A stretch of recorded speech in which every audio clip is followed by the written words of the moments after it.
Mesdames et messieurs, bonjour, bonsoir, ça dépend de l'heure à laquelle vous nous suivez de partout, très chers abonnés. Comme vous le savez, les actualités sont tellement abondantes. Place au Wapi, sur la situation qui se passe en République démocratique du Congo.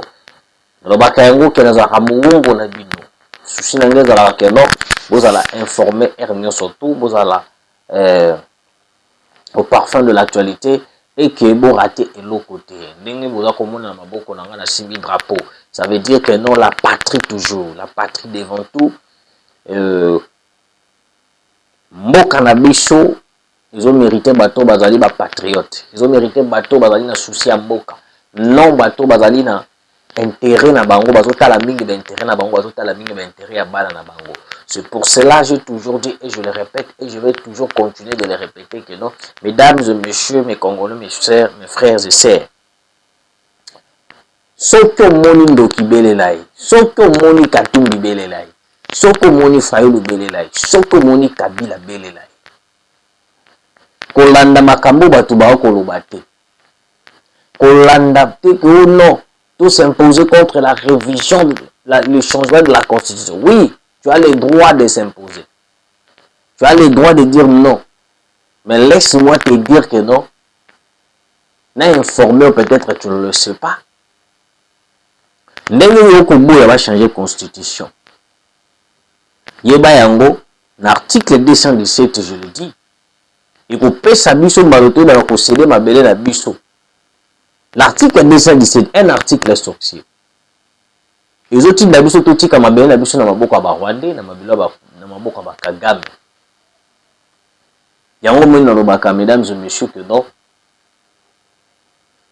Okozala kaka à l'aise kinya sokozaka na mabele na yo. Attends que les États-Unis, même si tu changes de nationalité, tant que tu es congolais, tu resteras congolais. Tant que tu es Brazzaville, tu resteras Brazzaville. Même si au commis président des États-Unis, Makila et Koganga. Makila et Koganga. Aimons nos vivants, aimons notre pays, pour que Banyangala Kata, aujourd'hui, je vais parler de retrait, la pression des États-Unis face au Rwanda, face à Paul Kagame. Il y a des retraits qui commencent à se faire. Déjà, dans la partie Moussoussou, dans mon image, il y a circuler des retraits qui se font dans Bukavu Goma. J'ai essayé de comprendre les images.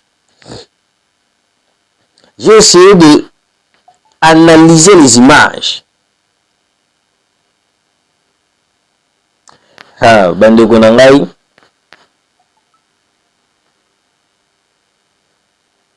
Bande Konangai, ba Congolais.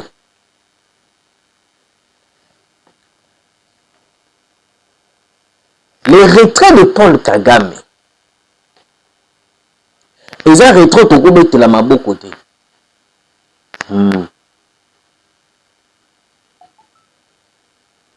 Ils ont retrait au groupe de la maboko côté. Pourquoi je dis ça?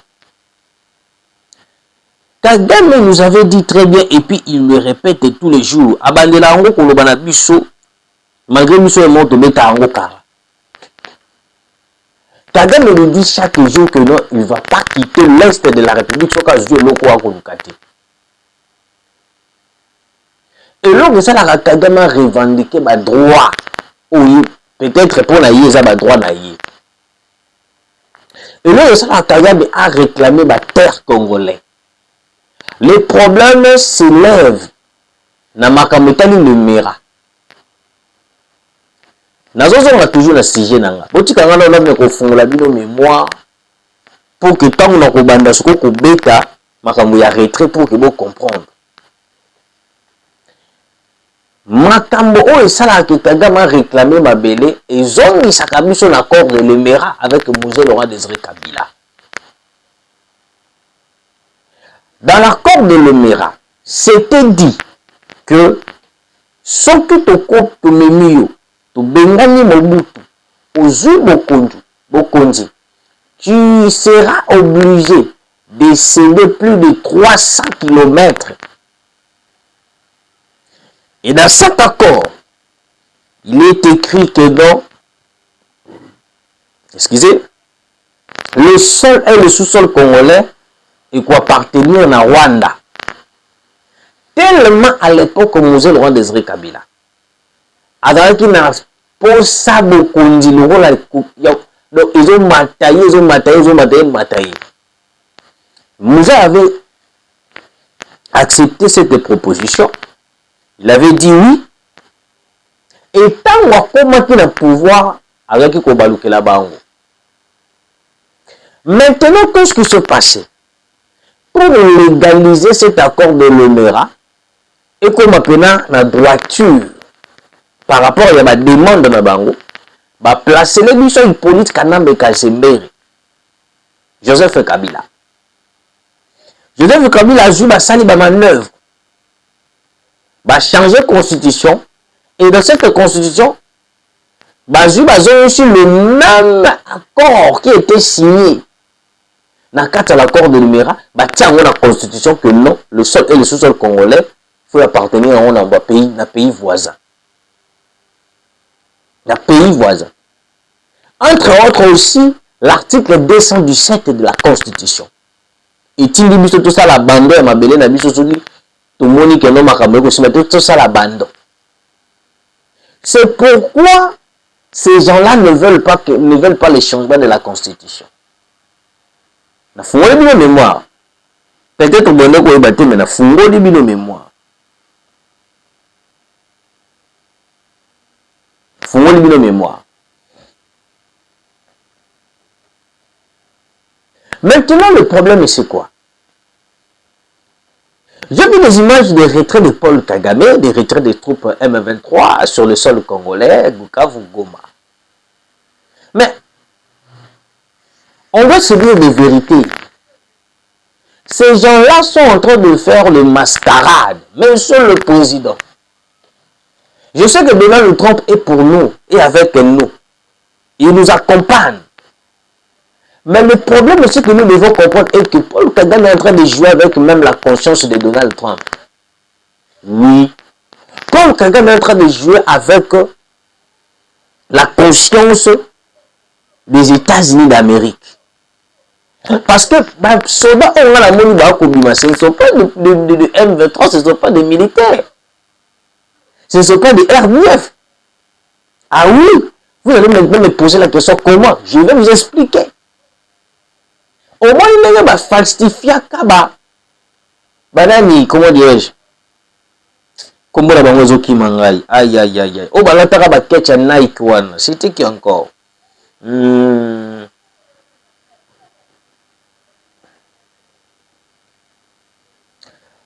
nom m'échappe, hein? Leur nom m'échappe. Aïe aïe aïe aïe aïe, Seigneur, aide-moi, Saint-Esprit, aide-moi à me rappeler de ce nom. Me rappeler de ce nom. Bon, tant on combo et koye langa na okolo bayango. Bala tchaka bango ba ketcha ba Nike ya sika. Bala tchaka bango ba Nike ya sika. Oh non, bango de bayaka ko terroriser Rwanda, bayaka ko bomana Rwanda. Déjà bomona ba image bato ba ko bomana Rwanda. Est-ce que déjà bomona ba image exacte? Déjà bomona ba image exacte. Image exacte. Je le dis, image exacte.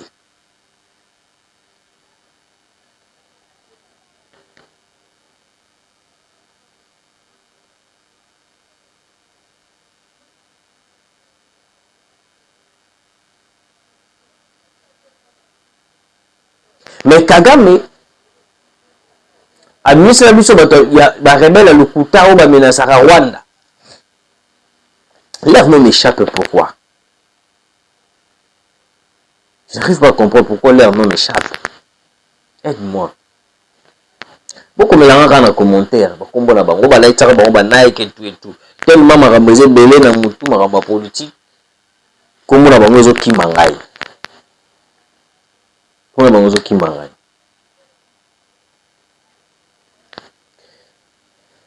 Lelo maintenant balobi RDF na M23 babandi ko bima.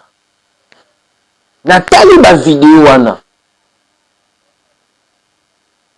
Natali bato ba ko bima na Goma na Bukavu. J'ai compris que nous ce ne sont pas des M23 ni des RDF. Et c'est justement moi population moko boye ba Rwandais. Excusez. Bazou bango basali bango nde bakosaki biso dernièrement basali lokola ndeti bazobima. Mesdames et messieurs, monsieur le président de la République, Kagame est en train de nous diper. Bato bakosala ba retrait wana na Bukavu, Goma, tout là, ce ne sont pas des M23 ni des RDF. Les vrais RDF et le vrai M23 sont toujours à Goma, Bukavu, dans l'espace où ils allaient occuper. Je le dis, allez-y, allez confier, allez fouiller. Je parle des choses vraies. Les gens là qui sont en train de sortir de Goma, Bukavu, dans l'espace, ce ne sont pas des M23 ni des RDF. Kagame a sakana na biso, ba ko jouer na biso. Parce que la politique, la politique, il y a tromperie. C'est pourquoi moi j'appelle les États-Unis d'Amérique de venir comprendre maintenant la politique de Paul Kagame. Si les États-Unis se laissent berner par les images que Paul Kagame est en train de leur montrer, tout le monde va salir retour. Parce qu'au moins, l'image de Kagame a diffusé qui est retrait. C'est pour faire semblant à la communauté internationale comme si Babimi. Comme ça, tant que des gens de M. Koussala Kagame tombe de mon côté, j'annonce déjà à la communauté internationale que Kagame est en train de falsifier les retraits. Kagame est en train de falsifier les retraits de M23, les retraits de RDF. Et avec cet allié, il va toujours continuer à demeurer sur le sol congolais. Je le dis haut et fort. Parce que dans mon baïma, on est le deuxième sujet. N'est-ce pas non? Maman nangai. Bovanda wana, bovanda bozapete ya, bovanda non bozapete. Beaucoup d'informations. Il est en train de falsifier le retrait du M23 RDF sur le sol congolais. Yango moni na banaka koloba na bino na banaka ko beta sete na banaka ko se marteler plus na banaka ko contaminer na profondeur pour dire que non.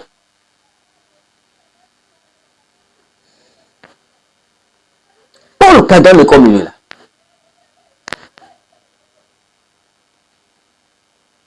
Azuba congolais, au biso to yebi ba congolais. Batia bango na en tête. Il y a M23 pour que Ebima conflit congolais. Na bandeli, il y a même stratégie Paul même stratégie Kabila yote ko sala na sauvant le Congo. Azuba congolais te bango liboso. Azuba congolais te bango liboso. Et nega te bango liboso.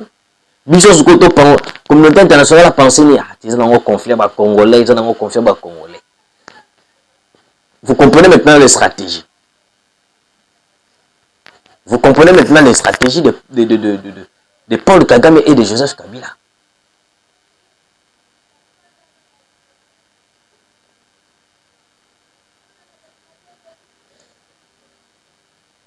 Les images qui circulent du retrait du M23 RDF, ce ne sont pas des M23 ni des RDF. Ils ont mascara basé la bichou. Ils ont mascarade basé la bichou même pour lancer les messages à la communauté internationale. Ils ont maman en mascarade. Nalbim, ils ont maman en mascarade. Je même en ai coupé. Si Kagame quitte Bukavu, Goma, sans qu'on puisse lui faire la guerre, à Bimika Boro, rien, Bukatina Lobo. Je connais cet homme. Je connais aussi Kabila. Je connais aussi Batonio surtout wana ba ko sala des autres. Toko suka na bango na mandoki.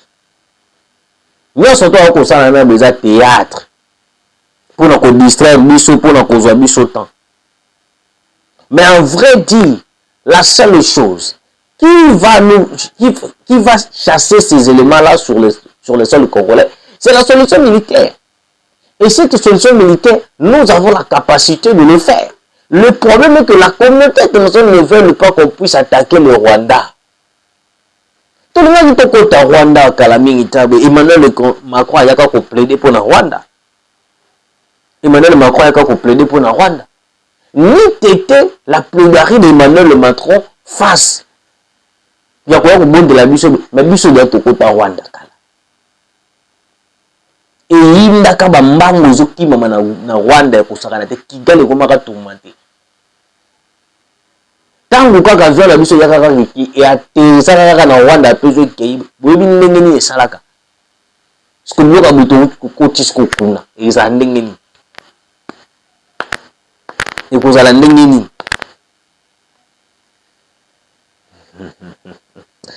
Aïe aïe aïe aïe aïe aïe aïe aïe aïe aïe. Aïe, aïe, aïe, aïe.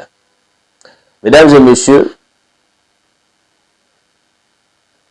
mes très chers abonnés,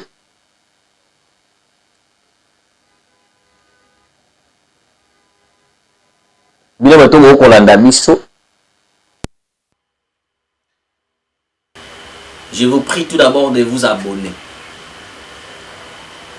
de partager. C'est pourquoi j'ai toujours dit de ne pas être prise.